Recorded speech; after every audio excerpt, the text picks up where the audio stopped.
For some reason, I picked up this seed from a tree, and as soon as I opened it, there was a ladybird and a spider inside it together, and it couldn't help but flash my mind thinking of Lady Bird Johnson and Lyndon Johnson.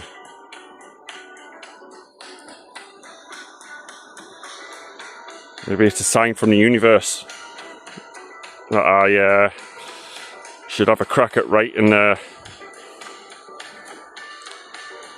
don't know, screenplay or documentary, because oh,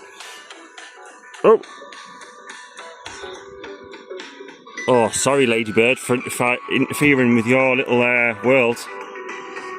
Right, I'm going to try and find this ladybird and put it back so it's not disturbed, because it's still winter.